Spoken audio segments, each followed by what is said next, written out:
2022下半年，农业赛道成了炙手可热的投资赛道，红杉、高瓴、经纬都没少投。难道以前鲜有人问津的农业领域依旧有大量大家不知道的投资机会吗？目前今年国内农业融资已超过了100亿元，接下来投资人都准备往田间地头扎了，毕竟跟双碳也搭，跟共同富裕也搭。不仅国内火，在海外农业赛道也很火比如 Captain Fresh， 一家印度卖鱼的 B2B 公司，干净又卫生，几个月前刚融资了5000万美金。Bowery Farming， 美国一家公司主要产品是室内种的草莓，3个月前也融了3亿美金。但是我们也知道，前不久每日优先是彻底凉透了，国内生鲜电商这赛道也是走下神坛了。那么之前这些生鲜电商公司失败的原因究竟是什么呢？最近这次的农业投资热跟上一波比，到底又有多少新的创新模式，又会给整个产业带来哪些新变化呢？大家好，我是大蜡烛。这期视频我们主要复盘一下每日优先的模式，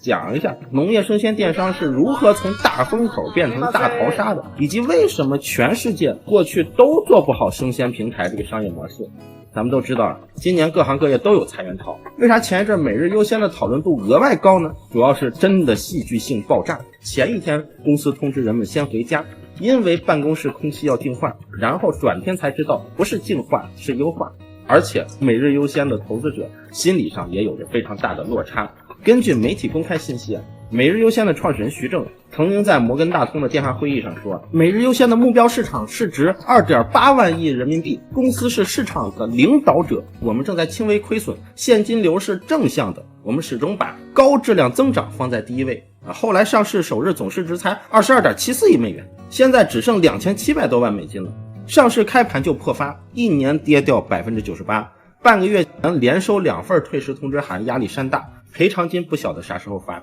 只剩下债务重组计划。事实上不止每日优先，根据中国电子商务研究中心统计的数据近几年生鲜电商竟有4000多家入局者，其中 88% 是亏损， 7% 是巨额亏损， 4% 盈亏平衡，最终只有 1% 实现了短暂盈利，这还是因为很多人居家的关系。我们回顾一下生鲜电商的历史，大家知道中国的第一家生鲜电商是什么时候诞生的吗？2005年中国就有了第一家生鲜电商平台易果网，做水果配送平台。易果网从一开始就赔钱，但是这个事情可惜就可惜在初期创办易果网的几位老板都太有钱了是财富自由之后做的这个公司，导致在这个奇怪的模式上一直亏得起他们一直坚持到了2012年，生鲜电商概念一下子起来了因为11年线上团购业务很火，一共催生出5000多家网站，然后迅速大规模倒闭洗牌，资本急需一个新的概念，于是 O2O 概念持续发酵，再加上12年10月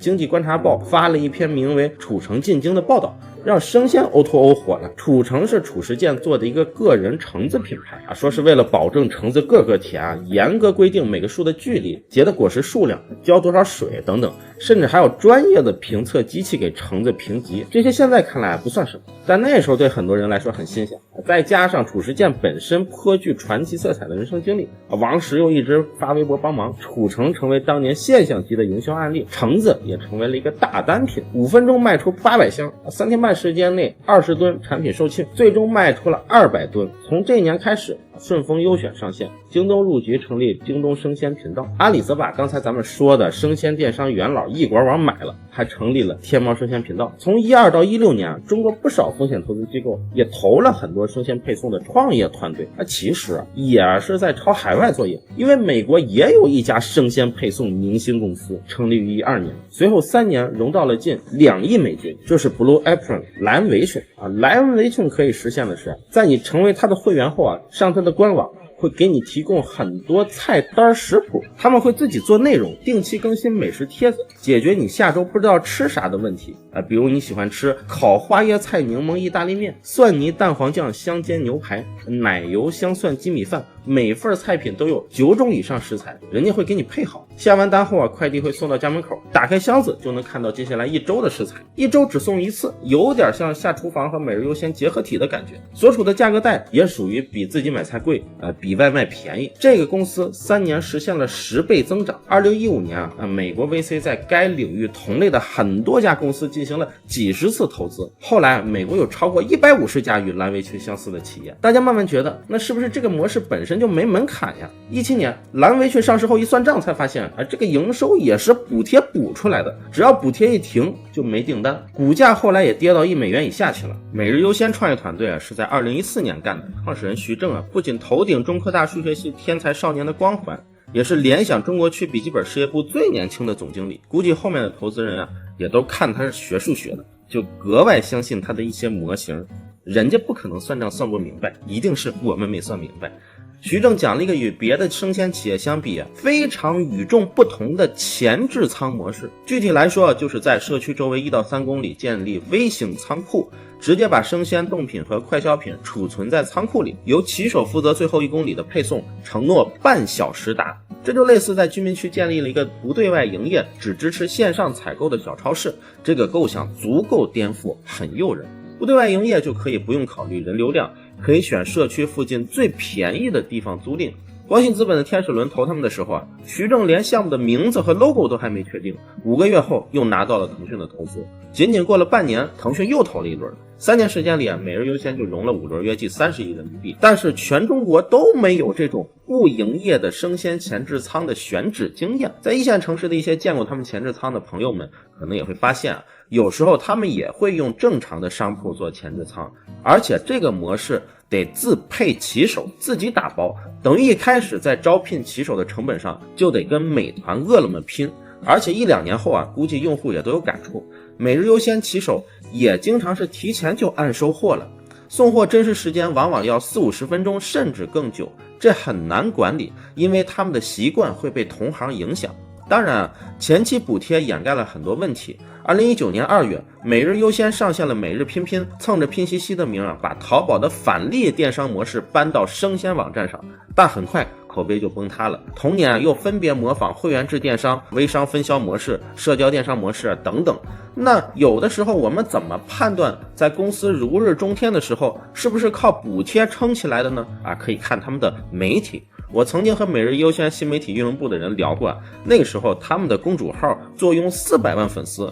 推送标题写上大额优惠券，阅读瞬间就10万加。但是次条标题介绍风土人情的，最终的阅读可能才刚刚破1000，这差的太多了，也说明确实都是来薅羊毛的。据说每日优先在资本市场上的故事基本是1年一换。19年为了摊成本，甚至还做了在前置仓里卖咖啡的业务。2018年每日优先的履约费用率是 34.9%， 2020年降到了 27.2%， 就很难再往下降了。履约费用率就是履约成本占净营收的比例履约成本总体上包括骑手成本、物流成本、包材成本以及优惠券、前置仓、房租5个方面。而且生鲜毛利本来就低，保质期也短，很多菜在终端超市会有10%几的损耗，每日优先的前置仓损耗则更高，很多菜购买100斤最后只能剩下70斤，损耗率为30%。而且前置仓没法立刻出一套标准要求员工去降低这个损耗，过去超市那套流程也不能拿过来直接用